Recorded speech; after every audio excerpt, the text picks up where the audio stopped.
Your nickname is Big Shot Bob. Like, where did it start? Who gave it to you? Who's the first person to give you the nickname?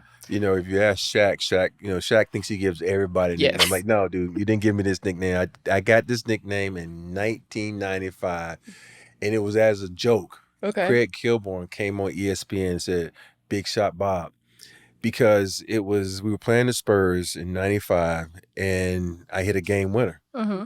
And I was 0 for, which is 0 for 8. And then I went 1 for 9 in that game. So one shot, Big Shot Bob. Let go.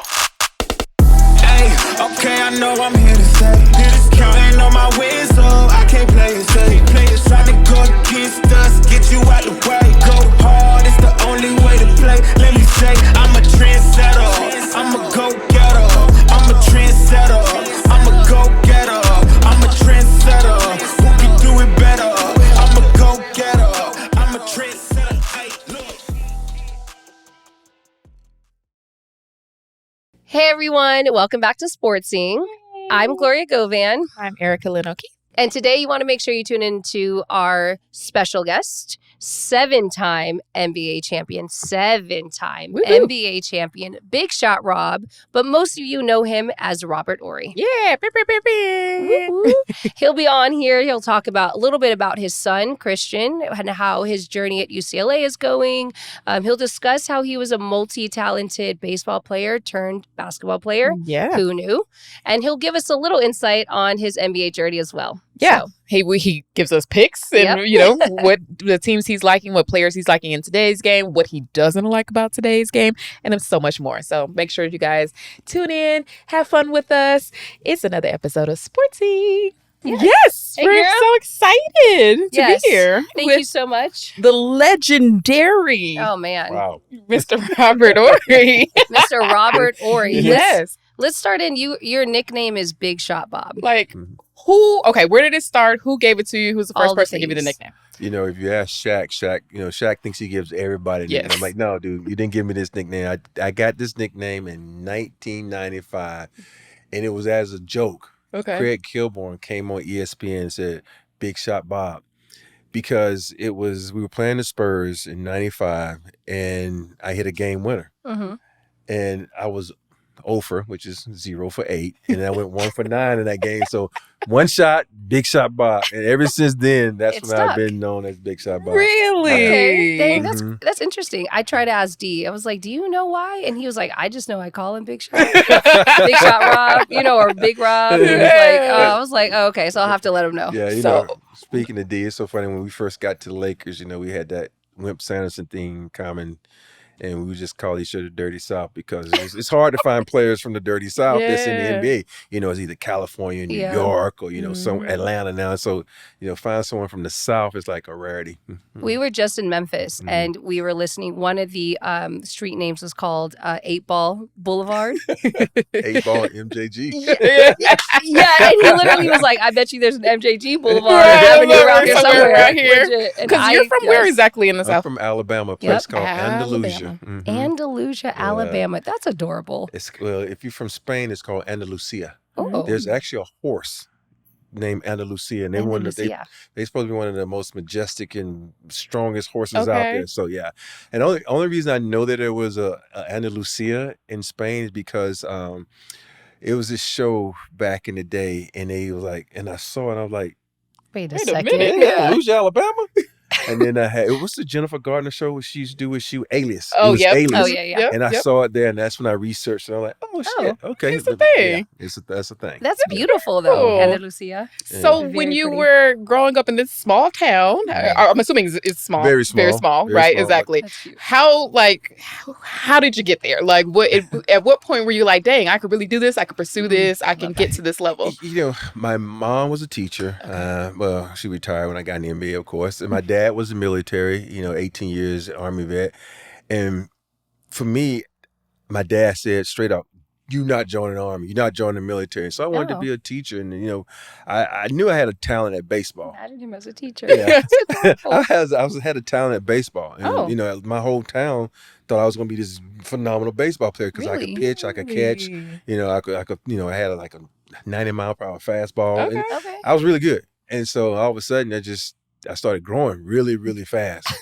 and I sucked at basketball. I was clumsy. I was terrible. Really? So I didn't get good at basketball till like my 8th grade year. Okay. It just all of a sudden just hit me where I got really good. Okay. And then I didn't think about the NBA because I just thought, okay, I just want to use this platform to get a free education. Because I would see my mom like, dang it, got to pay these loans again, these student loans. And just to go to show you how long those student loans can last, I paid off my mom's student loan when I got in the NBA. That's one of the first things I did. It's crazy. Yeah, I paid off her student loan. You think, but this is what, 10 years later that she still had these loans? Yeah. And so for me, I just never thought about the NBA. I just thought about this is a good way to get a free education, so I become a teacher or a coach. Wow. Yeah. So Right. did you stop playing baseball then when you realized you were better in basketball at that point? I stopped playing baseball my 9th grade year, and because growing up in Alabama, I was tried out, and then of course racism comes in, where I'm like, you got this white boy playing in front of me who can't. I'm better than him. Period. Right. Yeah, Every day and of the week. It was just like, okay, I'm gonna go over here where I was very fortunate. My high school coach was black, so Okay. I went over here and just. Next thing you know, I just blossomed at basketball. I was like, Okay. forget baseball. Yeah. I'm 6'6" at the time, a freshman. So, strike zone is a lot, That's So I was just great. like, I'm gonna play basketball. Yeah. And then I would just started playing, and it just started clicking. Everything started clicking, and my older brother, he's kind of the one that he said, man, you need to leave baseball alone, just play basketball. And, he was a senior, I was a freshman. We got a chance to play varsity. And Oh, that's and let me just dope. say, that was one of the most special times for me to play with my brother. Why? Because if you get hit, your brother's right there to hit them back. Period. That's a natural enforcer right there, playing with He your older comes brother. in, he was like, hold on now. Yeah. Exactly. And Where do you get your height from? My mom is 6 feet. Shut up. My mom is 6 feet. My dad is 6'6". I am actually the tallest person in my Wow. family. But on my dad's side, the shortest person on my dad's side, his siblings is 5'10". So his No sisters way. are 6'1", another sister is 6'2". I have an uncle that's 6'3". Okay. And my oldest uncle who passed away, he was 6'6". So my oldest uncle, Tommy, and my dad were the tallest ones in the family until I came along. Oh, it was a no-brainer then. You Yeah, were it was a going. no-brainer. So you became big little brother Yeah, because big you were little taller brother. than your brother. Yeah. One of the stories I like to tell people, like, I'm very grateful to be here. Okay. And what I mean by that is my mom's roommate was supposed to go out with my dad. She got sick, and so she sent my mom Wild. on the date, and they fell in They love. hit it Yeah. off.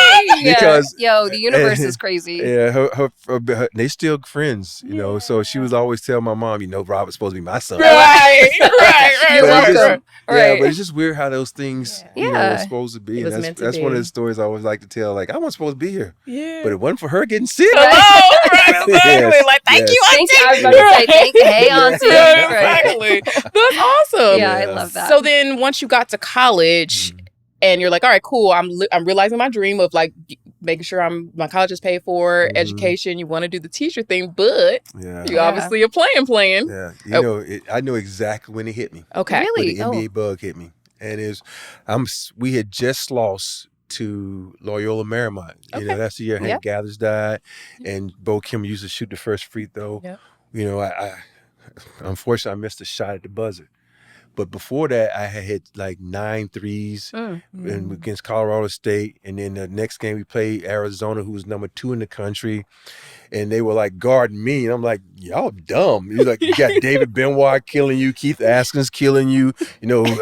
All these guys who went to the NBA off our team, they were guarding me. I'm like, I'm the decoy. And then, we lose that game. And then we just got back from spring break because we always lost in the NCAA tournament right before spring break. And so we just got back, and they had this thing called, it was like a college magazine. Okay. And I looked in and I was like, oh shit, I'm ranked as a top 10 small forward in the country. Oh. And this is as a sophomore. I'm like, and it was so crazy. As soon as I saw that, my whole mindset changed. I went from 60-40, meaning 60% education, 40% trying to work on my game, to like 80 working on my game, 20%. Because I had a 3.2 in college, and as soon as that happened, I would drop down to a 2.5 because you got to understand, student That's a lot. athletes don't have a lot of time, Yeah. especially when you're a basketball player, because you think you get to school and say the end of August, you got September to get acclimated, then October, You're starting. You're going. and then you're Yeah. all the way until March, Right. and then you got 2 days, a month before school ends. And then everybody goes home. You stuck there because the coach said you can go home for a week, but be back because you got to work out and continue to get better. Mm-hmm. Yep. And so that's when I realized, I said, oh, this might be something. So what in your day changed? I mean, were you like, because that 80-20 is significant Yeah. from 60 to 40. And being Yeah. a student athlete, how'd you balance that? What was that, what was I that was, like? I hate to say this, but if I can read something and listen in class, I can retain it. You think Oh. about education is just retaining and Right, information? yeah, and giving it back out. And so that's why I went to class every day. Oh, I said, I'm going to go to class because I need to see it. I need and to you hear it. Yeah. And then I can learn it. And so for me, I would go to class every day, and we have that period where you get out of. I changed my schedule next semester where I only had classes. It killed me, but I only had classes on Tuesdays and Thursdays. Okay. So I would get up on Mondays and Wednesdays and Fridays and go in the gym early. You got to think about when I got to college, I was 6'9", 195. I was skinny. So I had to work on my physique. I had to work on my skills Yeah. and everything. And that's what I would do. I would go early. And I know the trainer was like, you want to lift weights? He looking at me like, because she's like, yeah, because I hated lifting weights when I first got to Alabama. Oh, Okay. yeah. But once I saw that I could go to the next level, I It was knew what it. I had to do. Yeah. So I was in there lifting weights. I was in there shooting jumpers and doing all this stuff to try to get better, to try to go to the next level. So wait, you said you knew what you had to do. How did you know, like, what you had to do? Like, what? Give us our, like, us and our audience some insight. Yeah. What was that? Because you analyze yourself. Okay. Most basketball players, they know their weaknesses. Yeah. Mm. Like, we used to mess with Kobe all the time. So, your weakness is this. And that dude would be in the gym the next Working day on that. working on it. on it. So Yeah. everybody, knows their weaknesses. And Yeah. so for me, I knew my weakness was ball handling. I knew my weakness was strength because, I could jump out the gym. I could guard anybody on the floor. I could do all these things. It's just I needed to fine tune a lot of things. And so for me, when I started doing that, I said, okay, this is what I need to do. But, Okay. let's just be honest. We all got talents Yeah. and we all got God-given talents. Yeah. Are you able to bring those talents out by working on them and Mhm. knowing what your weaknesses are? And for me, I worked on everything. And of course, you only get to a player certain level, like, damn, I keep working on my left. I can't go left. Like all of a sudden, then one day it just clicks. Yeah. And so, but it's so many things like that. As players, we work on all these things, but it's just so hard to sometimes to get to a team and implement it because I might work on, I'm gonna work on this today. All of a sudden the coach comes in and like, no, we want you to play this position. Like, damn it. Right. Dude, I just worked on all this. I got a skill set. Like, take for instance, when I was in college, I was a post-up player. Mm. But now, I'm Big Shot Bob, the guy shooting down three, even though I could do it. Sure. But my team, because I had James Robinson, who played in the pros, Latrell Sprewell pros, Jason Capp. I played with an abundance of people that went to the pros, but our team needed a center. right. Exactly. Here you are. I can do it because you can. And so, Yeah. and so a lot of people didn't know exactly what my skill set was. And so the worst thing to do is label a player. Like I got labeled in college as a center, but there were certain teams like, no. You didn't see him in freshman and sophomore years where he was on the perimeter playing 3 spot. And then I got to the pros, he's like, in Houston, I'm posting up, getting post-up plays, and I come to the Lakers, oh, you hit a couple game winners. You go out there. And so you get labeled. Yeah. And so that's the one thing I tell kids, don't ever let a coach label you. Go to him and say, yo, coach, this is what I can do. You don't believe me? Let's go to practice, run this for me, run that. And so a lot of kids now are afraid to talk to coaches. Say, if you talk to them in a respectful manner, Right. just like, look, coach, just give me a chance. And, don't get me wrong. There's some coaches that be like, no, you're going to do what I tell you to do. But, the good coach is like, all right, let's see what you got. Mhm. And I think for me, I've always been the quiet guy, and I hate this because I never went to a coach and be like, yo, man, you limited me. And because there were so many things I could have done for teams that I felt like I wasn't used to the best of my ability because I became oh, you big shot Bob, go stand Yeah. over there. Got And wait for you. the outside jumper, you know. So even on the highest level, you didn't Yeah. advocate for yourself in the way that, like, in Exactly. hindsight, you would have. If I could go back in time, Yeah. You I would would let them first- all I'd know. be like, yo, Phil, Right. I ain't doing Absolutely. that. Shaq, Holla get at your me. big ass over there. Let me post up a couple times. Like, Get a holla couple at me. jumpers up. Exactly. Yeah. No, that's That's important. interesting. Yeah. So speaking to that point, because you have the nickname of Big Shot Bob, and those of us who didn't know like really the origin of it, right? Yeah, we legit. connected with the fact that you've hit Major major shots. shots and all that. 7-time NBA champion BT Dub, which is not Seven. something to sniff at. You know, when Yeah. people talk about the greats and all that stuff, like that's incredible. And not even just to have the championships, but to be a significant part of the championship teams. But in a lot of those instances, were these plays that were drawn up for you, or were you like in your mind, like, let me just make sure Basketball I'm ready, IQ, you know, in yeah. basketball IQ stuff? Yeah. You know, it's crazy. The one shot that most people know me for is against the Sacramento Kings and the Lakers, and I hit that shot. The play was technically not for me, but Okay. I tell everybody, if you're second option, the play is for you.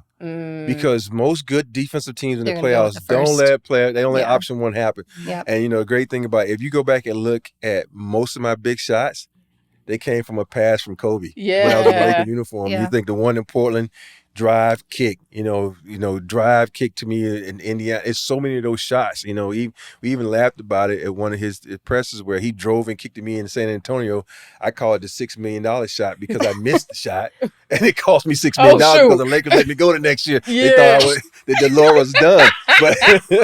But yeah, I've always had the confidence in myself because, you know, you put in so much work. Mhm. And people don't understand that athletes sacrifice so much because you think about it. If you want to be good, you want to be great, you got to take that time. And we only have 24 hours in a day. Yeah. And you got to think about, do you spend the time with your family or do you work on your craft? And it takes so much from your family. You know, and for me, that's one of my biggest regrets. Because it's hard, though, to balance it. Yeah. Because you feel like, okay, did I get enough work in? All of a sudden, you go back the following season, you don't win a championship, you get your ass kicked, and you realize, oh, I ain't strong enough.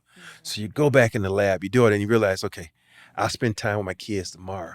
I'll spend time with my wife tomorrow. Yeah. You know, especially in my situation, when you lose a daughter, you regret so much because you're like, damn, that day I was in the gym, we started shooting and all, we started bullshitting with your friends, and next thing you know, an hour, that could have been an hour I've been at home with my Right. daughter. Yeah. Yeah. Shoulda, And coulda, woulda. and there's so many things that people don't understand what you have to put in to be great. Yeah. Right. It's so much sacrifice that you have to do. And it's not just sacrificing your body, it's sacrificing the time you spend with your family. That's why I always made it a point when the season we're in, don't call me. Yeah. Yeah. I I'm spend shut time down. with my wife, I Yeah. spend time with my kids, I Yeah. spend time with my parents. And to me, it's like I never really celebrated Christmas. I never really, to me, the best holiday was the 4th of July. Oh, because it was Because after the season. It's after the season. Yeah. And everybody can come in, everybody's Yeah. off, and you just have a good time. Yeah. And I don't think people understand what we have to go through. No. You know, the wives do, the kids do, Yeah. but they know it's dad's goal. Mm-hmm. You know, it's dad's dream. And how often do people get to accomplish their dreams? And so Yeah. for me, I tell everybody, you got to learn how to sacrifice. And if you're smart enough, you got to learn how to balance it. But do you want to be great or do you want to be good? You want to be great, you got 20% time with the family. Right. You want to be good, you got 40% Right, time with right, the family. right. You So determine that. that's why you see so many of these kids now, they're so good because I think this day and age, because they have access to gyms and they bring their kids along. That's true. Yeah, and that's Yeah. that's the one advice I tell you. If you got a chance to bring your kids along, they might hate it. Who cares? Sure. They're spending time with dad. Yeah. A lot of teams I see have started to do that now. Like, Mhm. they're bringing kids into the Yeah. conferences, into the press conferences after they can fly on planes. That wasn't necessarily the case, Yes. especially depending on Especially what with team the you were Lakers. on. Though the Lakers were like, that's so cute, Yeah. girl. Look Right. at you driving off after dropping him off. Right, exactly. Sounds good. Yeah. Let me tell you, send him a picture of his kid, okay? Yeah. But that we talked a little bit about how that has played such a significant impact too. You know, it's become a lot more like family oriented. You see kids running around at practices or after, but that was certainly not the case, you know, a couple years ago. Because, you know, you think about when we first got in the league, we didn't have a practice facility at the Lakers. I mean, when I was with the Rockets, we used to have to sit home because we didn't have a cell phone. You sit there and like, okay, today practice at Texas Southern. Okay, today practice is HBCU. It's like we just had, and then we get in the car and you go to practice. And you go. And so, and now, you know, everybody has these multi-million-dollar practice facilities, and kids come in. You can go in at any time of the day. So that's why you see all these kids now. The kids are getting so much better, and they understand. They're watching their dad. They're watching, and then you got all, you know, think about it. My trainer that I had back in the day, it was like, we lift weights, like as far as having a skills trainer. Yeah. I'm like, that was me. Yeah. And in the gym, you get your best friend, like, yo, man. Right, come rebound for me. Come on, man. You got to rebound for me. And then you're like, okay. And the guy, like, can he play a little bit of basketball? Like, yeah. All right, you just I'm going to go to this point now, just jump and contest the shot. Yeah. You know, now they got like all these apparatuses, you know, this, you got 15 guys in the gym. You think about every player now has an assistant. Yeah. You can call them up and say, yo, man, I'm going to the gym at 3 a.m. God dang it. And they got scurried to the gym. Right. Yeah, they got to be there. Yeah, no, legit. That is, that's a little wild. I mean, and to that point, you have your son, Christian, who is playing. So Yay! We had the boys on last week, and we were talking to them about, like, you know, having their dad and their stepdad who played in the league and all this stuff, and their access to them, you know, all of that. Derek has won 5 championships. Do you listen to them, or is it better when you hear it from somebody else? And they're like, yeah, that one time we worked out with Kobe was really crazy. You know what I mean? Like all that. So for you, especially like with the resources that your kid has now that you didn't get to have, what has that been like for you, and how have you been able to work with him to help him get to where he wants to go? It's so weird that you talk about the Kobe thing. I remember my middle son, it was right when I retired. It was like we went to a Rockets-Laker game, and I would try to teach him how to play basketball. He wouldn't listen to me. He'd do his own thing, right? He'll do something like, look, that's not comfortable, Dad, but you 8 out of 10, son. That other way, you 3 out of 10. So we go to the game. Derek and Kobe were standing there, and you're like, talking like, "Look, Cam, what's up, man? How you doing? I ain't seen you." And then Kobe looks at Cam like, you know, your dad is one of the smartest players I ever played with. And you should have seen the way you're like, this guy. I had his attention for 2 weeks after that. That shows you the power of other players can do for you with your kids, because kids sometimes just view you as dad. Correct. Right. And I will say this. I am so lucky when it comes to Christian. Christian will listen to me. He comes to me, and like if you Harvard Westlake game, you will see at halftime, he will come straight to me, Dad, what do you see? What do I need to do?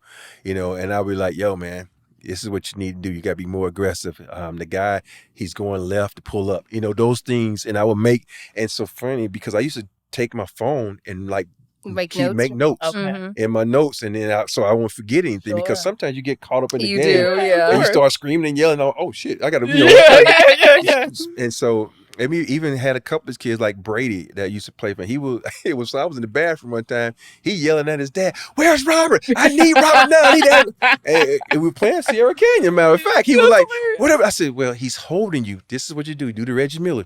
Take off running, stop, hit him, and go." And because it was one, because Bronny James was, you know, a great defender, was locking him up. I'm like, you got to get him off. And they letting him hold you. And then I told him about it. Boom. He hit Bronny and got off. He got a shot. Like, yeah. It's funny. And it's little tips like that you can tell these guys that they listen to. But I will say this about Christian. Like, he will listen. And I mean, like, dude, you're doing this wrong. You're doing this right. And he will go out and implement it. And that's the one good thing about him. I'm not just dad. He's always been able to separate. This is dad. And this is my dad, who was a basketball player. So he was really good about that. So he listens. Yeah. How do you work with balancing being dad versus being someone he can talk to about his craft? You know what I mean? So that it doesn't feel like it's all pressure. The extra pressure, especially considering who you are. Yeah, right? I think, first of all, you always tell your kids, I got your back, regardless. I'm your father, number one. I'm going to have your back. I'm going to do whatever I can to lead you down the right path, because I've been down this path, so I know all the potholes are. So we're going to try to avoid those. Right? And so for me, and I don't think it has anything to do with me when it comes to Christian. And I say this wholeheartedly. He is the greatest kid ever. He has the best manners. You know, I had to He's probably very like do sweet. with Candace. And he's really, really smart. Yeah. And so when you got those two, Mhm. and even when you meet parents, like, your son is so respectful. He's like Yeah. this, and I'm blessed. And I know a lot of parents are blessed, and we don't say this enough, that we actually got good kids. Now, them other two dudes I got, they might be a little suspect sometimes. But he's very disciplined. He's such a rule follower. He would not break a rule. Okay. And I'm giving you an example. We wanted to go to Houston for something, and this was right around COVID. He's like, I can't go. I'm like, why? Because they said we can't travel. Like, dude, it's a Friday. You have Friday, Saturday, Sunday. They're not gonna know. No, they'll know. Like, who's gonna know? Right. He says, no, they said I have to. You don't have to report it. So he's like, no, I can't go. I'm like, so he didn't want to go. I'm like, dude, this is your brother. You going to see? You don't want to go? He's like, no, because my son played at Texas A&M. He was gonna go to a football game. He's like, no, I don't want to go. I'm like, I can't break the rule. I'm like, dude, what the hell, man? And so right there, that goes to show you he's such a disciplined kid, and he follows the rules, and so I don't have to worry about him. So as far as when it comes to basketball, I think sometimes he knows when we step on the court and we're working, we're basketball mode. Okay. And then 2 hours after the game, we basketball mode. You know, before a game, we basketball mode. But then after that, you got to reset. You know, now you're going to become dad to the next practice, next game. You got any advice you want to talk to me about, wanting advice from me, we can talk about it. But I think most part, I try to be a dad more than anything, because I see so many dads who are living through their kids. I know it's different for me, because I live that dream. Sure, but yes. But still, and then don't get me wrong now. If my son made the NBA, Right, you in there. my goodness. Right, you in there. Look at me courtside. That's I'm wild. be the proudest Right. dad ever. I'm being there trying to be in the gym or something. I'm being I'm somewhere. And speaking of that, it's like, even during COVID, I'm so proud of him, because he kind of motivated me, because think about this. I think about so many coaches out there get the opportunity to coach their kids. I don't know how it was for Derek when they had a chance to coach Drew, but it was just so great. And so I said to myself, you know what? If I want to coach college, I got to get my degree. So he is the reason I got my degree during COVID, because I feel like if I ever want to coach, I can do that. Yeah. But then after seeing how all this stuff is going on now, I don't ever want to fucking coach. No, no, sir. Right, you're like, absolutely not. That's so wild. How do you think, like, Christian has handled being your son? Like, having chosen basketball with the pressure of your, resume. How did he navigate that? I think he felt a little pressure when he first got to Harvard Westlake. Okay. Because I felt like he was like, okay, I'm Robert Horry's son. I'm going to Harvard Westlake. I got to start as a freshman. I'm like, no, you don't, dude. Do you? You just got to enjoy the moment. And so we had to have a conversation about that. I said, dude, at the end of the day, we are totally two different people. I'm a big, you're small. I said, you got a lot of skill sets that's way better than me at your age. So you just got to keep working on your craft, keep getting better, and don't get frustrated. The thing is, there's going to be moments where you think you're the top dog, and then you're going to get smacked in the face. But learn from that. Learn how to duck. I said, like a Lion King. Bob and weave. Yeah, like Rafiki, when he hit him in the club, next thing you know, you duck. It's like that. I was like, you learn from that. And so, and it was some days, I remember he came home one time. It was after the game. We got in the car, and I had to pull over. Because this dude dropped so many F-bombs, the motherfucker this, fuck that, this asshole. I'm like, whoa. I said, I give you 2 hours after the game, but you got to get to a point now, dude. I'm your dad. Okay. Watch your mouth. He's Right. like, no, Dad, fuck the motherfuckers, man. I'm like, whoa, son, calm down. And that's when I know he had the passion for it. It was after a loss. Yeah. And he was hot, man. All right. And the part of me was like, yeah. That's why you like, got that passion. Because a lot of kids like, oh, yeah, we lost. Yeah. But right there, that's when I know he had the drive. He had the passion. And people, there are so many games that when you lose, you can look at a kid, does it affect them? I can understand when you go into a game and you playing like a team that's just awesome, right? And you lose, you can be fine with that. But when you play a team where you know you better than you lose and it doesn't affect you, that lets me know something about you as a winner, as a competitor. And from that moment, I knew he was a competitor. You know, you think about it with Christian, he would go to Coach Rebo at Harvard West, like, say, who's the best player? I got him. And on that path, it's so weird to see, you know, Ace Bailey, who's about to go pro, McClain, who's with the Sixers, to see him lock these guys up at points. And then turn around like, it's not respected by these college coaches. Right. You know, like, dude, does defense even count anymore? Right, know, right. But yeah, so those little moments where you have to be dad and tell them, yo, man, you know, you look at guys out there, you look at guys like Derek White and it's his path. Yep. You look at Caruso, you look at Austin Reeves. It's like, don't give up on your dream, because there are people to show you that there is a way. You ain't got to be highly recruited. You know how many highly recruited players? Think about all the number one players that were drafted. Don't even remember, no one's there playing 1000%. anymore. Yes. And especially with where the game is today, I feel like we're seeing way more stories of unconventional paths to the league than we are that kind of high profile players. And I also feel like you see so many guys that are one and done now. Yes. The next thing you know, they're in the G League for 15 years. Yes. Right. And then you see a guy like, I'm going to say Austin Reeves, because he was like, you know, grinding, you know, 4 years in college. Dalton Connect, 4 years in college. And all of a sudden you're like, oh, these dudes on NBA team. They ain't in the G League. They on the team. They got that play. And so I said, don't give up, man, because you see all these guys, I played against him in high school. He's one and done. What the hell? I'm like, who cares? Yeah. Where would he be in the next couple of years? Yeah. You know, it's a list of kids out here in California that he played against that were one and done. And some of them, I'm not gonna call their names out, right? Like, but you know who they are. Yeah, they're like, you ain't in the league no more. What happened? Yeah, because you wasn't ready. And all these kids now think, I scored 20 in high school. And I'm not even blaming the kids. I'm blaming the GMs. The GMs are drafting all these kids on potential. Yeah. Don't do that, man, because they got potential to be bad too. Hello. You know, let me see 4 years. Let me see your craft develop. Development. Yeah. It's a struggle. Do you feel like that portion of the game should change? I mean, there are, you know, in terms of staying in college a little more, we talked a little bit more about age and development, right?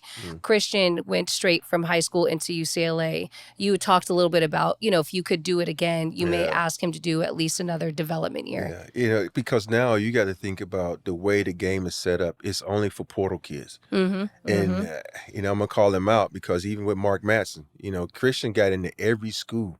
You know, Harvard West, he got into Cal, he got into Stanford, he got into all these schools. And all of a sudden, like, no, we don't want him because we want portal kids. I'm like, what guarantee is that portal kid over this kid? Because that's the most ridiculous thing is, I have a friend that coaches at Baylor. They got a guy, he averaged 4 points and 6 rebounds in Division III. They went after him and gave him $600,000 to go to Baylor. This is Division III, these numbers he got. I'm like, Division III is almost like a upper high school. Right? Yeah. So why not take that $600 you give him, give $300 to this kid that who ain't getting a scholarship, that might say, okay, you know what, there's a thing, you trusting in me. I know it's a flip of the coin. You trusting me that I might say, you gave me a chance. My loyalty is to you. Yeah, and I'm gonna show And I know up. there's no loyalty in sports anymore, but you might have that Some obscure. of it, But it's no guarantee that this guy that you just got, there's a reason he's only averaging 3 points and 6 rebounds in a Division III school. Hello. You know, maybe you find that niche and make this kid fall in love with you and your program. And so it's just hard, man. I tell these kids now, yo, you might need to go to an academy. Okay. Because my son wasn't held back. So that means he has, you know, he graduated at 18, not 19 or 20. He graduated at 18. Now you think about it, you go to an academy, now you got 19. And now all these kids are still 30 years old. You think about it, like take Auburn's lineup last year. Grown men. Auburn last year was 20, average age was 26. Yeah. You know what I was doing at 26? Celebrating my second NBA championship at 26. Period. And so now it's a disservice to the whole system, because now you got parents trying to cheat the system, like, oh, I'm gonna give my kid a double hold back because it's the only way he got a chance. Let me tell you. You see kids out there like, oh, I'm 16. They look your size. I'm like, 16 where? You got kids at home. I saw you drive here. Like, show me that birth certificate. I'd be like, there's no way. We were at the 15Us in Memphis, and when I tell you these 15s, they had more facial hair than Derek, and I was like, Cut Now, it out. I mean, and It's I hard. can't stand when they're like, oh, this 6th grader's dunking. I'm like, no, give me their age. Yes. You mean this 14, 15-year-old is Yeah. dunking. Right, That's exactly. Let's be for different. real. Let's stop. Are Yeah. It's crazy. we too far gone at this point? Yeah, can we in get it back? terms of, do you see a path? I think the AAU system is flawed. I think the college system is flawed because there's no regulations on anything now. When you don't have any regulations, it's the wild, wild west. Yeah. You can do whatever you want. You think about, I remember when I used to coach my son's AAU team, we would always play up.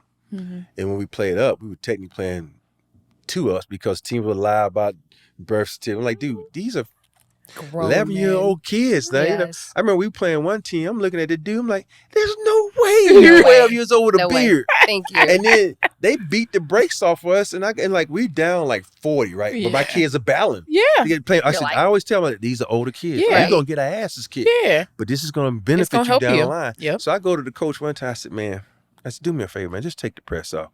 You know, your kids need to learn how to win. I said, how old you think my kids are? Correct. They 13, 14. I said, my kids are 11 years 11. old, dude. They not. I don't have one team. He's like, oh, they are. Yeah. He says, well, this is going to teach them a good lesson. I said, okay. Sure. So next game, he got his ass smacked you because go. by a better team from New York. Exactly. I said, see, Exactly. these things, It's a cycle. these things Yeah. happen. Yeah. And it's a learning process. And, you know, and the one great thing about the kids I had, they didn't get frustrated because I told them, I said, dude, I'm tell you, I'm going through the system how I did. I got beat up by my older brothers. I got beat up by every grown dude in the neighborhood. But look what it turned out for me. I got Yeah. smarter. And I Right. learned from this system. Yeah. And I think that helped them a lot. They developed, they all had that strong mentality about never give up. Yeah. And that's what it boils down to. So never give up and keep battling regardless of what the outcome is. So Yeah. as a parent then, when you're looking for, and if you're talking to other parents and you're looking for programs that, considering it all, right, and you're Mhm. looking for programs that are going to be right for your kid. Obviously, we all know our kid. Yeah. We know our kids' strengths But and we know- weaknesses. You talked about even like as a player, you even know your own stuff, whether you want to be honest about it or not. What has been your approach to finding the right programs, or what would you say to parents and kids to find the right programs that's going to help them develop and get to wherever they're trying to go? I think the biggest thing is to meet with coaches and ask questions. I know in the case with Christian, I left a lot of it up to Christian. Okay. Really? Yeah, and because I know, I said, listen, he had scholarship offers to Ivy League schools. And the first thing, like, I don't want to study that hard. I'm like, what? You know, He's like, it's- woo. Yeah, Yeah, you know, that's because he's wild. coming from Harvard Westlake. He's Yeah. like, oh, and so I said, well, you know, I'm behind you. I said, what do you want to do? He says, well, I got all these schools that want me to be preferred walk-ons. He says, well, you know, I got my BlackRock fund. We got the money sitting there to pay for the college, so we good. Yeah. And so, and then when it came down to, you know, he was like, okay, Cal, you know, I don't want to go to Cal. Stanford, no, Stanford, Oregon. I really liked Oregon. Oh, yeah? I was like, go to Oregon. Yeah, go to yeah, Oregon, yeah, go to Oregon. yeah, You yeah. know, and Yeah. because I just like what they did up there. I Okay. like the coaches, you know, because I watch coaches, I watch body language, I watch how they talk Yep. to the, you know, the student athletes. Yep. And I watch Crone, I'm like, oh shit. I'm like, he talk kind of crazy. to his Yeah. guy. But I said, I do respect the fact that he values defense. Okay. And that's Okay. That was Christian's Christian's forte. strong. Yep. And so I was like, okay, this is the perfect school for him to go to. And then, of course, my wife being Mexican and the fact that she don't want her mijo Thank to you. go Too far away, it was like perfect. You know, like, Candace, let it go. I said, you let your daughter go to Oregon. You didn't care. That's Yeah, with no she's problem. That far away with no problem. Mexicans and their Yeah. sons. Yeah, I tell said, but you. it's like your mijo, and so you got to go to UCLA, and so Ask her how she knows. and, you know, and I said, Sorry. and the funny part about it is we never see him. He's Yeah. right down the street. You Yo. said we never see him. I remember So, seeing Robert and Candace when we were talking about Christian. And I was like, oh my God, he got into UCLA. The first thing we both said together, I was like, then he can stay home. And Robert was like, oh, these two. Right. Like, Oh, forget these about two it. delusional asses. Absolutely Like, not. Yes, he Yeah. literally was like, girl, He's bye. outta there. Out of there. Do you? I think people don't understand the life of a student athlete is worse than a job because you have no time for anything. If you want to be great, you have time for study, craft. That's it. And maybe a girlfriend here too. But other than that, you know. Wait, that's it. hold on. All these kids playing video games. How do you feel? Oh, here we go. That's the weirdest thing, you know. I my kids, they all love my three boys. They all love video games Okay. Mhm. and WWE.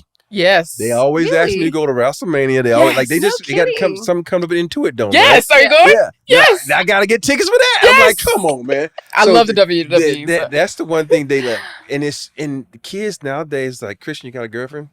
Nah, I don't really like nobody now. I'm like, what happened to this girl? Well, she asked me a question. I'm like, what? I'm dying. They break up with girls for the most crazy. ridiculous things ever. I'm Dating like, pool is terrible. She kept, I gotta get in the gym. She don't understand the fact that I'm working out. I'm like, what do you mean she wants to always be with her? She wants to be with me. I'm like, these kids are funny. Yeah, I said, you gotta get a girlfriend and make her ass come to the gym and throw balls back to you. Right? Yeah, make her productive. You know what I mean? No, legit. We talk about it all the time. We were saying, because the boys were like, everyone plays video games, right? And it's such a balance.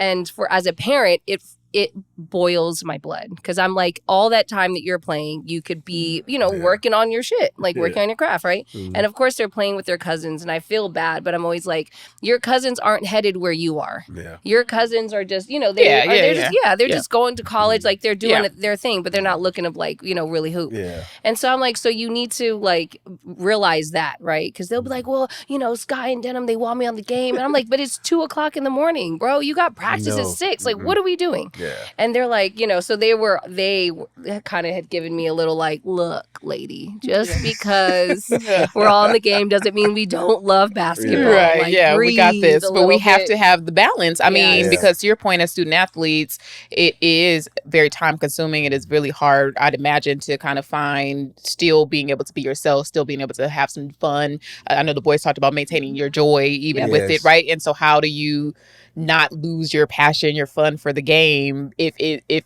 everything you're doing is that? You have to find that reset. But I remember one moment I think I was I can't remember what team I was with. And my brother and I, we're not close. We're close, but we're not close. Yeah. So I would never call him for advice, right?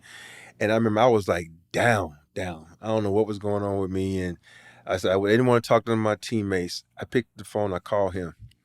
And he was like, first thing in his mind says, you all right? I'm like, why? He says, I watched the game. You don't look happy. Oh. And I was like, what do you mean? He says, usually you have a smile on your face regardless. You enjoy it because you know what you had to go through to get here. You need to find that. I'm like, dude, he must have knew somehow that I'm calling him for some advice. And it wasn't advice. He's like, you need to find your passion back, man, because I miss my brother. I miss my little bro, man. My little bro need to get back to his passion. I'm like, and from that moment on, I was like, okay, you got to find your joy. You got to be able to separate it, and that's when I told Christian about you got the 2 hours before, the 2 hours after, and then you have to hit the reset button. Yeah. Because if you don't reset that button, you do something like knock Steve Nash into a score. Yeah. So you wind up, yelling at your teammate. Yeah, hello. You punching your teammate or something. There's so many different things that can explode in certain ways, man. Yeah. So you got to find a way to reset it and keep that joy. That's the one thing I will say about a guy like LeBron James, who's been in the league as long as he is. When you watch him in warm-up, it's a love and a joy he's still about. Yeah, I used to be in some warm-up like, God damn, another game. But he still has that love and joy. Yeah. I remember when I got down to year 16, I was like, man, I got to fucking be out here. Right. This is some bullshit. Right. So when you see guys with that love and joy in warm-ups, they still have that passion. Yeah. That's when I really knew it was time for me to quit, because my last year as a Spur, I was like, right. Why? And it wasn't like we were losing, because we were winning. But mentally I was gone. Body was tired. Yeah. When your mental part is gone, it's a wrap. That's a wrap. Yeah. And because I never hit the reset button. Oh. I got after 2005. I was on top of the world, and I was like, okay, where's the reset button? I never reset it because I had that championship venom in me. I was like, gotta be focused. I'm down at the end of my career. Because when you get to the end of your career, you more focus on trying to maintain it instead of hitting the reset button and getting that joy back. Got it. Yeah. That makes sense. I think that's universper. I remember my dad was a truck driver my whole life.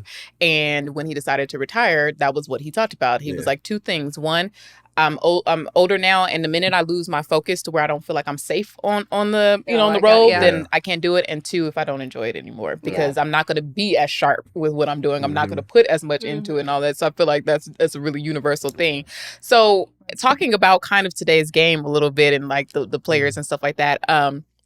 One, there's a thing about the older generation, and a lot of the guys feel like y'all be hating on these younger guys. And I don't think that's necessarily your approach to it. But what is it that you're liking about kind of today's game that's different from when you were playing? I don't hate. I just think everything is different. Yeah. To me, when you watch these guys, they're more athletic than us because you learn from everybody. Because you think about it, okay, oh, you did this to get stronger. Okay, I'm gonna do this too, and this. We didn't have no freaking trainers. We didn't have nobody with a milkshake saying, "Here, drink this." Right. No, we had a little brown bag that said, "Take this. It'll make you feel better," and it destroyed all our kidneys. And nobody ever talks about that. Hello. But it was just one of those things. Now they got all these ways to keep themselves strong, all these ways to keep them healthy and fit. And you think about it, they got machines that can analyze you and say, "Oh no, you need to work on that left hip flexor because it's weak." And that keeps these guys. That's why they jumping out the gym. That's why they able to do all these things. So I love what they're able to do athletically. The only thing that I'm gonna hate on is the fact that every one of them travels. And I can't stand that. Traveling is your crazy. boy travels more than anybody else. We ain't gonna call his name out. Thank you. Yeah. Thank you. So because we all know who you are. Right, exactly. To me, every step back is a travel. It is. They running. Every step back is a travel. And I'm like, come on, I'm like, dude, come on, refs. I'm not even gonna blame the players. I'm blaming on the refs because players are so great and so talented. They can adapt. Sure. Yeah. So, and then if you want to push him forward, Adam Silver. Come on, Adam. Yeah.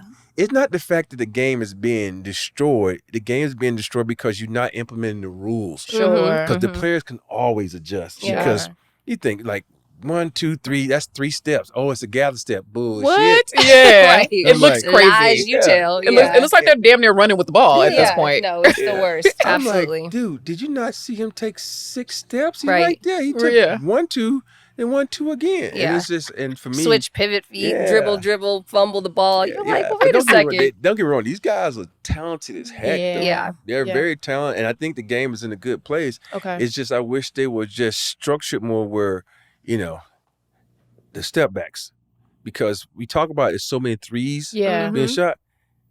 Think about it. Every 3 that's being shot is pretty much a step back. Yeah. Right. Oh, yeah. They get you going with it, they step back. So if Yeah. you take that out the game, now guys are like, oh, what do I do now? I'm just going to pull up for this jumper right here. Yeah. And so that's the only thing. And if the game is in a good place, you think about we know this because we get to travel the world on the NBA dime, going to China, Italy, Africa, all these places, because the game is worldwide. Yeah, it's global. And you think about it, to take the 10 best players in the league, 8 of them are from outside somewhere else. Yeah, legit. Yeah. For and real. so I think the game's in a good place. It's just that they need to, taper it down a little bit with the travels and taper it down a little bit with the going to the monitors because some guy got hit upside the head. Are you really kidding me? And it hasn't sped up the game, which I know that was the intention, but to me, the going to the monitors and stuff like that, I feel like it's made it longer. Like it shouldn't, if y'all are going to do it, it should not take this long to figure out that it was a regular ass foul. Like, you know what I hate when the guys are so close on defense and you go to swing the ball and they're like, let's go see if it was intentional. Or flagrant or whatever. How the fuck is he supposed to move the ball and his chin is under your chin? You know what I mean? Like, this is my Lord, this is my space. If I gotta do swing, this, now if I do like this, if I come through here, you better back up. Yeah. We all know how to matrix. When you saw it coming, you got out of the way. Yeah. And I also think, like, for me, it's like the take foul.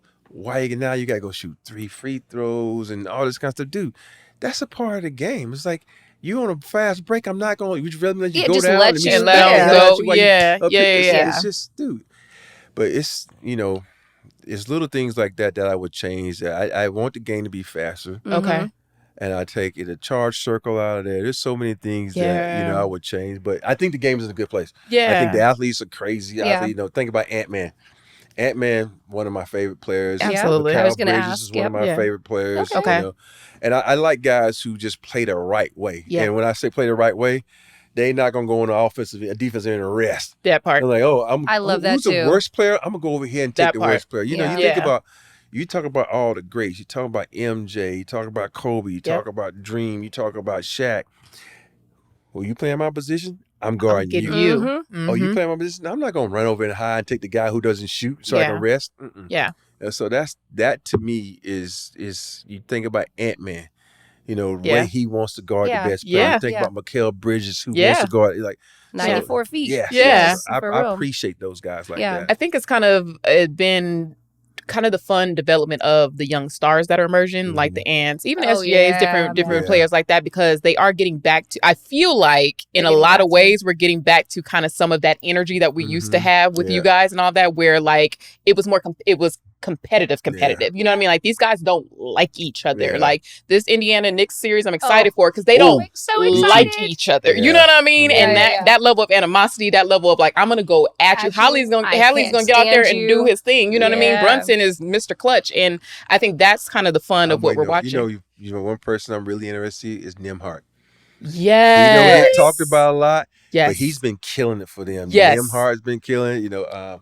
He's a playoff riser. Yes, and Naismith, those two dudes, the gritty, grimy guys that you need. Yes. And the only thing I'm worried about with the Knicks is like 40 minutes a game by their 5 starters is going to hurt. Is a lot. And then Cat is always getting in foul trouble. And he never gives them breaks enough to, like, to your point, even reset in the game, right? Like, 2 minutes, 3 minutes. I mean, Brunson plays so... You know what I mean? It's a wonder he's able to be clutching down at the end. Wood, but, like, injury prone, right? Like, you have to manage that. There's just no way that you can. Are you thinking that fatigue may end up being a factor for the Knicks? I think Indiana will win this series. Really? For the simple fact is that they got 4 guys that can guard Brunson. That part.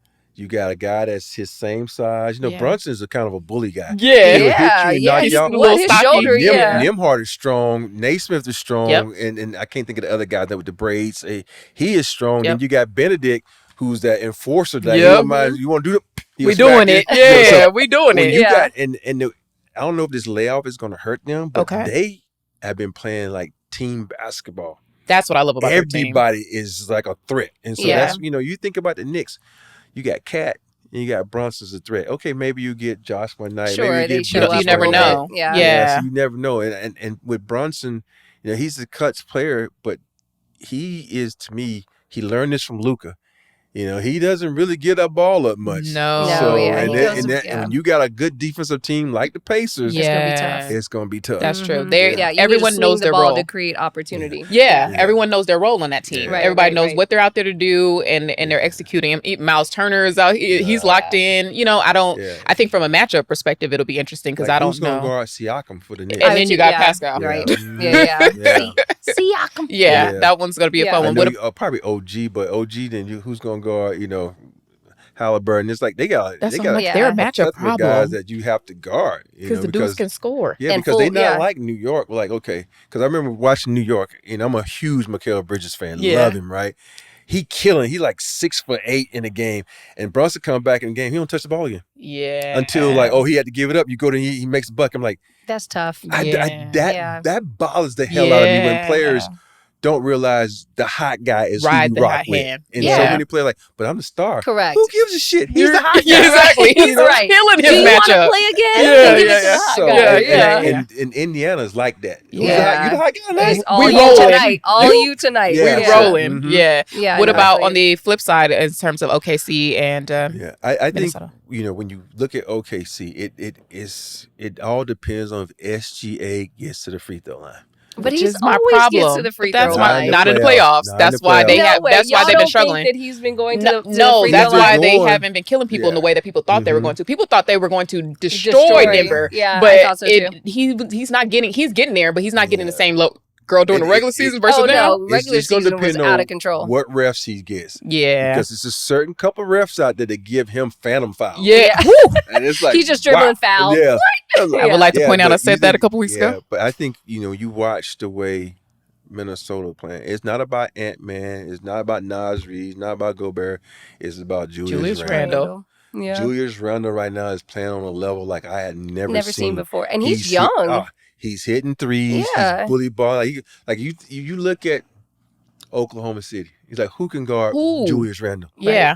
Nobody. Yeah. Right. You think because he's a big body. Yeah, he's just going to take you right to the paint, push you off, and shoot that little left. Go get and it. he is strong. He's strong. Yeah. He country strong. Right. That's He's strong. Yeah. Cornbread strong. I'm actually happy he's having this moment too. Yeah. Like, you know what I mean? To see him perform on this level. I think for me, though, I want Minnesota to win it. Me too. Just because of Mike Conley. When you're Oh, talking that's so about sweet. true professionals in the game, Yeah. he's been a constant professional throughout his career. He just, did exactly what he needed to do for his team. And there's certain guys you always root You just for. root Yeah, for. I know. You Just just good root for guy. him. Yeah, he carries He just himself seems like so a guy you well. would love to sit down and just have a conversation. Yeah, with. like Just he'd have be a- fun. Yeah, to just chill with. 1,000%. Yeah, And he's no, going to I bring love that steady calm to Yeah, that team and he's stuff got like that that. good I'm rooting for Minnesota as well. Like, Yeah. I'm with you on this one. We've been going with a bet. Yeah, so Kinda we do, have our yes. picks What's the bet? every week. What is the bet? I know. I feel like We haven't even figured out what that. We're taking tally though. it's And definitely we are bragging tied rights, right now. because that's probably most important. Yeah. Bragging rights. We're tied in the series. I mean, we're tied up Of to the- now. yeah, So we that's got to crazy. do we'll be doing our picks. Okay. Yes, we So shall see. My We shall pick see. my pick got ousted. I thought Cleveland was going to win it all. Really? Yeah, I really liked the way they played defense. I thought when they added DeAndre Hunter to that team Yeah. was a piece that there was missing. I thought Wow. so. Yeah. And when I saw the fact that you're out because your thumb is out, you out because your foot is hurt, Yeah. you're like, oh, they got no heart. Yeah. So I was so disappointed in them. So was that Yeah. your feeling Can't around stand it? that. Like, I've seen a lot of conversation about that, like whether or not those guys could have gone or not. Do you think it was because they took Indiana lightly? I think because they took Indiana lightly. Okay. And then I don't know how severe the injury was because Sure. I look at guys on the sideline. If you able to run up to a guy in street clothes when he just did it and give him a high five, your You ass should can be in a play. uniform. Yeah, you can play. Right. And I was like watching, like, okay, your right thumb is hurt, but you're a great defender. Yeah, don't you have to can give shoot. right. do You other can things give to make- more. Yep. Yeah, tape that joint up, Mhm. And so and it was Mhm. just like Mm-hmm. I didn't see the urgency, the sense of urgency wasn't Yeah. there. Mm-hmm. It's like, okay, yeah, we number one team. We can got get this. this. I said, but Yeah. once I tell everybody, just go back and look at the 95 Rockets. Once the team get on a roll, I don't care who they you are. That's are, it. because there's a reason they're in the NBA. That's it. There's a reason that they had a fifth, the fourth seed, whatever they had. It's a reason that all this Yeah. is happening. Yeah. This is a good team. Yeah. And you have to yeah. respect people. I think the respect factor is lost a lot of times on teams. And, Okay. like, oh, that guy, he ain't going to be able to knock. Next thing they Yeah. got like 5 threes and you're out of the Dude. game. Right, Yeah, right, yeah, right. yeah, Do you yeah, feel yeah. like, I mean, we've a little bit about in terms of today's game in comparison to back in the day, like, players are really friendly with one another. They kiki and laugh before, after, but Yeah. I feel like back in the day that wasn't necessarily the Mhm. case. I say back in the day, it was Mhm. like, a couple years Yeah. ago. But like, do you feel like that part of the game, or to your point, like the softness of the game now, I feel like players are like, I'm sorry guys, I had a hangnail and I'm just not available for tonight's game, whereas like, dang, Yeah, bro. You hear especially being in the media now, you hear the reports on why a guy's not playing. You raise your eyebrow like, what? Yeah. But I think it's just, I'm not even going to blame the players. I'm going to blame the organization because they allow it. Mm-hmm. It's like, okay, you don't want to play tonight? Why?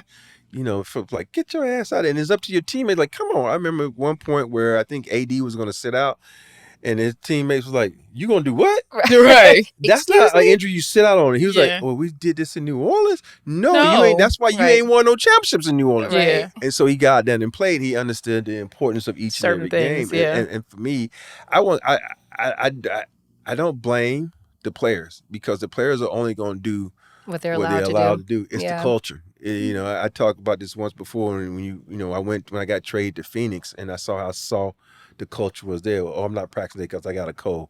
I'm not practicing because my feelings hurt because you just traded for another player. And I'm like, what kind of crap is this? Yes. And people don't understand this. Like, when you come to an organization, all of a sudden you got a coach that's saying, oh, we're going to practice hard every day. Like, Pop, we're going to practice hard. Yeah, we're going to have some days where we have some fun, but Yeah. most of all, we're going to come here and practice hard, because you got to have some joy in the game, because it can't always be, A, Yeah. B, C. It can't be, no military regiment when you go in there. So, and you got to figure out that. And nowadays, like, I have my trainer here. He said I shouldn't play. I have my doctor over here said I shouldn't play. They may be glad I couldn't be a GM. Okay. I'm like, look, this is your trainer team. This is your athletic team. Rest of them dudes, they can train you in their facility where they Right. at. They ain't coming to Out of this here. building. Yeah. And because now guys don't, you got to use your voice, and they don't want to use their voice because they know they're wrong. Yeah. So they put everybody out in front of them, like, go tell coach that I got to, I tweaked my toe, so. I So, know, for real. No, And it's a thing. like, for real, Derek loses his shit when he sees them be friendly. He's like, you don't fucking be up here high-fiving Kikiing. That is your enemy. So she We and are I at see it war. differently. I don't necessarily have a am- problem with I it personally. hate that. Let me I put it can't this way. stand and you're a that. Clipper fan, right? Let me put it this and way. this is why the Clippers don't win. Ooh. Because you can't be friends with everybody. Let me say it this Thank way. you. Let me You say it this cannot. way. We ain't friends. Not so much that I'm like, if you're during the game dapping each other up, or even after, like, I mean, we were taught in sports since you're a kid. After the game, you high five at a high five sure. line. I don't have a problem. Like when they're off the clock and if they're cool, I don't have a problem with them being cool. I do love the fact that this younger generation is back to that. Like, nah, I don't fuck with him, and I'm not gonna fuck with him. I like that about basketball. But what I'm saying is, I'm not like all up in arms about it. I can't stand it. I think it is weak as shit when I see you, especially during the game. Yeah, I think during the game I it's think awful. even Yeah, before for the sure. game, you over your kiki. After the game, you like, right, that was great. It's like, you just beat my ass. Yeah. I ain't, boy, get the fuck up out of here. I'm a high five you good game because you whooped you, but I'm not like, You better so than me. anyway. You better than me. I don't Yo, even I get, right, like, I always what? laugh at guys like, oh, No way. it was, I get mad when I walk off the court because I ain't shake everybody hand. Where's the fucking rule where I got to shake you when you just kicked my ass? Right. You just beat me. You just cost me money because people forget the playoffs. I'm like, after, during the regular season, That's like during if regular I played season. college ball with you, Yeah, Maybe. I might come. If my wife knows your wife, we're not, yeah. that's all I'm saying. But for me to come like hang out, like, but the weird part is one of my best friends became my best friend, Ron Harper. And I was with the Rockets. He was with the Bulls. And we had a mutual friend. He came, picked me up. We went to dinner and everything. And I'm like, okay. And then when we left, he says, it's like that, like that old Eddie Murphy, I'll be chasing you tomorrow, right? Kicking your ass. Right. And yeah. I even told McDyess that during the finals in 2005. I said, we got 3 days before game. You want to come over? We got a little cookout. Yeah. So we walk out there. I said, this is the last time we fucking friendly with your ass, right? Because I that's got it. elbow in your mouth, because you're in the way of something I want. That's fair. Yeah. That's all I'm talking saying. about. But you I still can't had the stand barbecue. Yeah, I still had the bar. That's all I'm saying. No, on the court, y'all better be ready to pop a Once you motherfucker in the leave my mouth. house and we go into business It's mode, a it's all wrap. about We're at business. war. Yeah. Thank think- you. I I think- can't stand that. No, I because think they there are be a like, lot. No, they I be think like, there are a lot. oh my God. I think you have that. You have that perception of a lot of it, but I don't It's think on they're camera. always. I don't think they're always like that as It's much. on camera. No way. I actually don't. Yeah, no way. When these guys Not a lot of the younger stars. start kikiing. No, not. Well, when they start kikiing And with they'll the be up there dads and buddy shit, buddy with too. these niggas. All the dads now on the sideline. Yeah. I'm like, and you want to talk to the dad? I'm like, dude, I don't care who your son Well, that's because is. the dads Right. is out here trying to be the stars nowadays. Yeah, John Moran, it's Daddy, just- and all them. It's like I'm just not That a part. big believer in, you don't have to shake people's hands after the end of the game. It's sportsmanship. Yeah, it's sportsmanship, but you gotta understand there's a period where I'm still mad. That's fair. You might keep going, but Yeah. you want to sit there and like when guys want to grab me like, yo, dude, next year's your year. Man, get the fuck up off me. Dude, I don't want to hear all that. I don't want to hear that from you.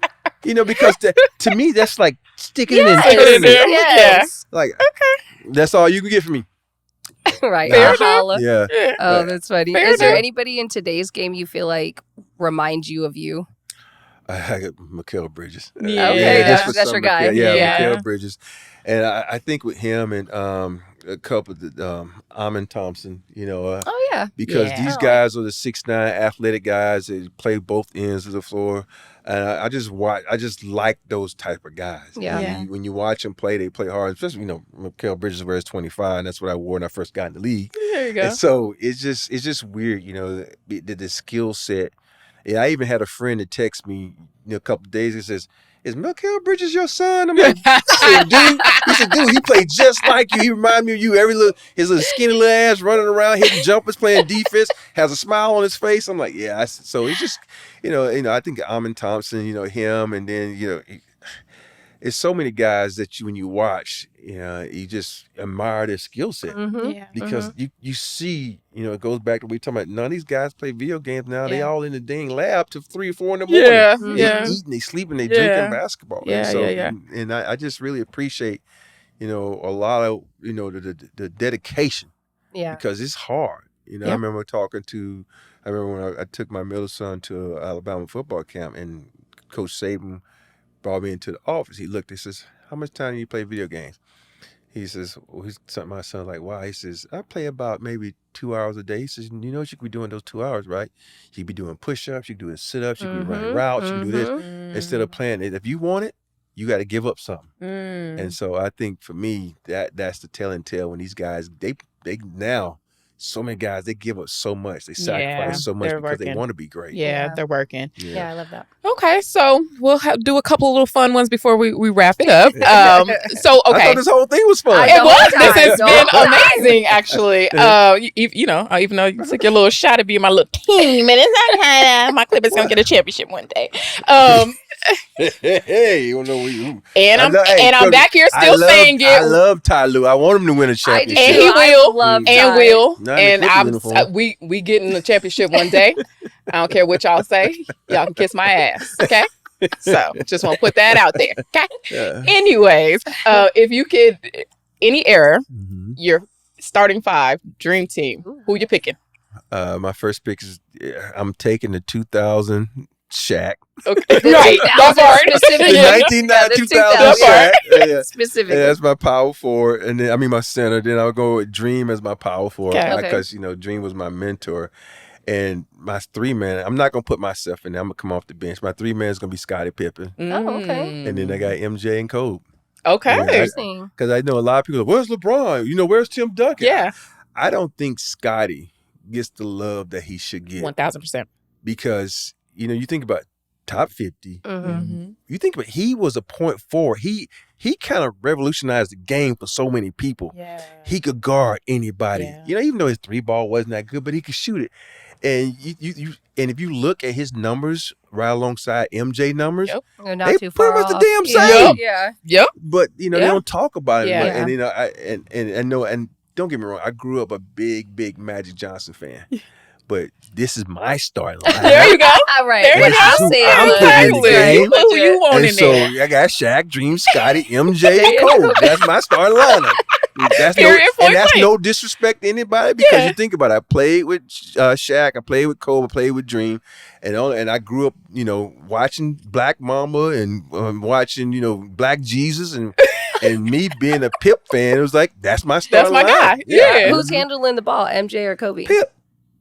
Pip's handling the ball. I want Kobe ass to get down, MJ to come off those screens and shoot the jumper because I need them to have more defense, energy for the defensive end. So Scottie is my point forward. I know that's right. I like it. I like it. We see you. Okay, so you have. What is yours? You're just gonna put me on the spot like that? I am putting you on the spot like that. Gloria, yours? I'm going like Wilt for sure. Kobe. I'm gonna have to do Derek just because I'm biased. Let's see. Yeah, MJ for sure, and then I feel like you got one more now because you got a little ass team right now. I know. I'm thinking. No, Wilt Chamberlain by himself with Derek. You got Derek, Kobe, and MJ. Them little fellas right there. You need a big, a power forward. I'll probably go. Yeah, I'll go Shaq. I would go Shaq. You gonna have 2? Okay. Yeah, I go Shaq. Yeah, because I would go Shaq. Yeah. Okay, I'm going prime Shaq. I am going Tim Duncan. I'm the big fundamental. I think that his career is understated almost in the way that we talk about him and what he achieved and him being right there in the midst of all them dynasties and all that. He was doing his thing. I think that he is one of those players that also just played the right way and did what he needed to do. And I love me some Tim Duncan, so I'm going to go with him. In the 3, I gotta think about it. 3 is such a tough position. I know. Like it's kind of random. A lot of guys out there in the 3. Yeah, I know. I gotta think about that one. I am a Magic girl. Magic can play your 3. So I will put Magic. Yeah, I'll put Magic as my 3. I'm gonna rep for my younger generation, and I'm gonna put Steph in there. Ooh. Yes, I'm We gonna throw. posting his little ass up. That's fine, but you gotta chase him too. And his little self gonna be running around there, getting open, doing his thing. So I'm gonna put Steph in there. We playing 90s rules and 2000 rules. Right. Yeah. Sharp elbows. Let's go. Right. Look at you doing my man's like that. See how that step back gonna work for you then. Yeah, that boy. And so yeah. But I'm gonna throw my man's in there or whatnot. And then what's the guard that I love? I'm trying to think. I want to put like a Steve Nash. You took the words out of my mouth. You know who else actually like white chocolate? Oh, What? That boy. Yeah, but he wasn't playing nobody's defense. No, not at all. But he could get the ball through and to anyone. Yeah. I think Steve was just crafty and was smart. Yeah. And I think with those kind of John players Stockton around was him, smart he'd really kind of do a thing. So that's gonna be my team. Yeah, I'm that's gonna do a tough one. I'm gonna do him. So y'all know my team would beat both y'all teams. Whatever. Just saying. Whatever. Well, I mean, it took everything in me not to put LeBron on there because I'm a big LeBron God help girl. us. But Your team, I wanna. I got all defense. Yeah, you might be locking some people up. And all offense. We would need more time to talk about rules, what era we're talking about, like all of that. Time, Because which athlete. listen, don't play my boys. They're gonna get some buckets off Yeah, on y'all. legit, you know. They're gonna get some buckets off on y'all. Okay, and then of your 7 championship, I know everybody always says they're all like my babies. I know, But do you for have real. a favorite one I that you're have like? 2 favorites. Okay. And it's 95 championship. Definitely, because you think about who we beat to get to that championship. You had to beat Utah Jazz in 5 games, Carmelo and John Stockton. The next series, Kevin Johnson, AC Green, Charles Barkley. And then the next series, we had to beat David Robinson. Yep. People forget Dennis Rodman was on that team. Right, Yep. yeah. And David Robinson won MVP. And then we just swept Shaq and Penny. And so you got to think about that 95 championship. It was an amazing run. Yeah. Home court advantage. Didn't have Didn't any matter. playoff series. Yeah. And then, of course, we go 16-1. Yeah. With the Lakers, that was Incredible. I don't know if Derek's ever talked to you about this. That's the one time Phil comes in the locker room after we lost game 1 to the Sixers. He could see how fucking mad we were. Excuse my language. Because we want to be the first team ever to go perfect. Yeah. When we lost that game, we were hot. Yeah. And so I think those 2 championships was just, to me, the run. It's all about the journey. That path to get there was so spectacular. Going 16-1, only losing that game 1 of the finals, and then being on the Rockets 95 when nobody thought we would go back to back, making a big trade mid-season, and getting hot at the end of the season, and just sweeping Shaq them out. Playoffs. It was just. You always talk about the basketball guys. It's like when the basketball guys get on your side, it just goes. It just flows. Yeah. That's really cool. Yeah, I love that. And then last but not least, we like to do a little thing called State Your Claim. We want to know who your favorites are in each different sport. So, do you NFL? Yes. Favorite NFL team? Texans. I used to be. Look, we're like, no, hold on. Let me explain. my eyes started spattering. I'm so sorry. I used to be a Kansas City Chiefs fan because me and Derek Thomas, late great Derek Thomas, were huge friends at Alabama. Okay. And then I stopped being a Chiefs fan. I became a Raiders fan, and then they just became a disaster. I know, but you got to commit to the disaster. But here's the thing. I was really good friends with Warren Moon, Chris Dishman, all those guys when I first got to Houston. You forgot the Oilers was like killing it back then. Yeah. Of course, in the middle of the night, they disappeared. They upped. But then I'm like, I'm good friends with D'Amico, head coach of the Texans. So I'm kind of a Texas fan. I'm not mad at it, and I love CJ. It's a method to my madness. I'm not mad at it. Yeah, CJ's Texas. good. He's from he's from here, so good on him. Okay. Do you baseball? I love baseball. Okay. That's Favorite right, MLB team? The Mets. Wow. But First of all, I'm dying. That's hilarious. This is how I'm a Mets fan. So when I was a little kid, you remember I told you how I love baseball, right? Yes. Yep. There used to be this show called The Baseball Bunch. It used to come on every Saturday. The baseball what? Baseball Bunch. And so they would give you tips. Gary Carter came on. He was with the Expos at the time. He was talking about how he choke up on the bat every time regardless. So I had 2 doubles, a triple, and a home run. So I was like, wow. Yeah, I'm right. big This as is Gary it. Carter Changed my fan. life. Yeah. And so that summer he got traded to the Mets, so I became a Mets fan. Oh, okay. Because I really didn't have a team because I hated the Braves. Okay. Even though I'm being Alabama Braves right there, I hated the Cubs because, as a little kid, you come on and watch cartoons, you got the damn Braves on, you got the Cubs on. So I was pissed at them two teams. Where my cartoons at? Exactly. So I became a Mets fan. And then they got Darryl Strawberry, then they got Doc Gooden, then they win the World Series. So that's how I became a Mets fan. But the best thing about that is before he passed away, someone told that story to Gary Carter, and he sent me an autographed jersey. Oh, that's awesome. Yeah. Okay. So, See, yeah. I love that. Okay. Yeah, okay. All right. That's All fair. right. That's All how I right. became a Mets fan. Mets it is, and we'll let that pass. Right, exactly. Are you watching the ladies? Are you watching WNBA? Yes. Okay. Do you have a favorite WNBA team or player that you're watching? Well, growing up in Houston, the Comets was my favorite team. Yep. Then they left. And of course, getting out here, watching the Sparks, watching Lisa Leslie be able to do her thing. So I'm kind of, follow the Comets then because, Derek, I watched the Comets. It's like, I'm kind of, the Sparks. Sparks, yeah. I'm a Sparks fan. I like the Sparks. So you like Chelsea Plum? We just got her? You know what? I thought Chelsea, I'm not going to lie, I'm telling the truth on the show. I thought she had lost her spark, but after game one, I was okay, she got a spark. She back. found something. Because sometimes you need to change your environment and become, in a new situation so you can get that passion back. Right. And Find I think it again. she's got her passion and love back. And I think, if they can stay healthy, I think, I like the Sparks a lot. They'll make it interesting for sure. agree. I think she'll bring a bit of that veteran and all that stuff. I want her to get off the ball a little bit more and kind of get her teammates kind of in it because Rakia and all of them are kind of prime and ready to kind of do their thing or whatever. I love the women's game so much. Too. It's just so much more aesthetically pleasing. So it's a funny story. So Christian was talking about, we had a conversation, man, girls game, I don't like the girl guys. Dude, I wish I could take you back and let you play against Cynthia Cooper and let her kick your ass. Yeah, Cheryl Swoops. I was about to say, so we used to play in the summertime and Cheryl would come play with us. And you get these guys, trying to make the team. It's like, oh, I got Cheryl.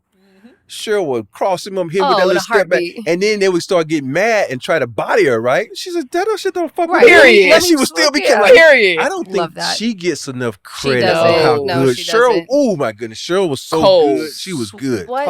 Yeah, That girl was nuts. Yeah. Are there some players in the W now that you're kind of like you keep your eye on, or you're like this is going to be interesting? Of course, the big dogs like Caitlin, but you have to watch everybody. I think Asia is my favorite because she just plays so hard. Yeah. And I can't remember her name. A young girl, she just got drafted from Alabama. I think she's with the Sparks now. I want to see if she's pretty good now. I heard that she's, so I kind of watch when people come from Alabama. I was like, oh, I'm going to follow her. But it's so many, the game to me is so good. I hate to see that Dana's retiring, but I think it's time. So it's just so many. I see a young lady who just passed Tina Thompson for third on the list and scoring. I'm like, little skinny ass be putting up some buckets. Buckets. Okay. I mean, in a lot of ways, the women's game is to me they're tougher than the guys. Like you know what I mean? Like they're more physical. They're fundamentally sound. Yeah. It's really beautiful thing. And it's a weird. A lot of them you can see their faces and just can't pull their names out because I barely know all the guys in the NBA now. I have to cover them like him. But when you see her, like, oh, I know her. Exactly. She can ball. So it's so many. And I'm glad to see they're expanding. Yes. Yeah. Because Valkyrie just came on. Yep. It's a lot of young ladies that can play this game. There's a lot of young ladies that are getting left on the side and have to go overseas. But this is going to sound weird off subject though, but I hope I heard this in the rumblings that the MLB is going to add softball. Like they do, because why did I hear that too? I love softball. I'm watching Oklahoma play. You watching Texas Tech play. It's so good. Yeah, softball's great. I love women's sports. That would be and so if they can add softball, because there's so much talent. Oh man! After 4 years of college, like, please let them play. We can't wait for the Olympics. Right, something. Yeah, oh, that would be awesome. I love so that that lets you know how much I love sports. Yeah. And plus, I'm retired now. All I do is go to the gym, come and watch TV, and watching sports. So, I love it. What are you up to now? Like, last but not least, let us know. Like, what are your hobbies? What are you off the court kind of doing? Off the court, as far as business-wise, I own part of a company called Sureco, SURECO, and what we do is we analyze businesses' insurance plans. And what we do is we kind of customize it for the individual. And it's kind of a unique idea. What a lot of people don't realize is because, it's just a blanket plan when you come to a company, so here's your insurance plan. But we'll analyze it and say, yo, are you want this, you want that, we want this. We customize to what's best for you, which in turn saves the company money. So that's kind of, I've been learning about PPOs and all this kind of stuff, which is the hardest fucking thing to ever do in my life, learn about insurance because it's forever changing. Yeah. And that's one little thing that I'm doing now, and then I just like to be home and where my, I since I lost my father a year ago, I talk to my mother like every other day now. Because me and my mother, we're not talkers. I know y'all probably like, damn, you talking so podcast. You don't say, huh? But I'm talking about she and I. Yeah. And I'm just trying to, talk to my kids more. And, I'm just trying to, because I realized after I lost my father, we didn't talk a lot. Yeah. We would call each other and we'd talk for an hour. And then we'd call each other the next day. Hey, how you doing? I'm good. I'll call you right back. Oh, I'll call you right back. Yeah. And I know time is so precious. You think about losing my daughter at a young age, losing my father, losing all these people I love. I just want to make sure I get enough time in with the kids and with the parents, and I think for me, that's what I'm spending my time because I've done so much in my life. That I just want to relax. I know that's right. You earned it. I just want to go watch Mobland or whatever it is on TV and just relax because our bodies go through a lot. Yeah. And if you don't keep working out, which we do every day, you're gonna sit up and you're gonna get arthritis gonna kick in. You're gonna do that, trying to get off a couch. So I'm just trying to enjoy my life, man, to be honest with you. I love that for you. Well, you're thank you so aging much. gracefully, You and are. it's wonderful to see. Yeah, for It's a good sure. time. Yeah. I don't, we talked about, I thought I wanted to coach, but Nope. I don't want that hassle. You don't need At them all. problems. Yeah, No exactly. problems. It's like, I'm going to just go to the game. Exactly. Yeah, exactly. And that's Exactly. it. Yeah. That's wonderful. Yeah, I love that. We cannot thank you enough for being This here. this has been fun. So thank you guys Thank for you. having me on. No, Yeah. thank you. It's Thank been you. I appreciate awesome. you. Thank Candace. Yes. Shout out to Candace. Shout out to the family. We really appreciate it. And y'all know what it is. I'm Erica. That's Gloria. This is the Big Shot Bob, the legendary Mr. Robert Horry. Make sure that you guys subscribe, like, share, tell a friend, do all the things, Leave a comment, comment. engage, or whatnot. And we'll be back next week with another episode of Sports Scene. Bye, y'all. Until then, continue to sports scene.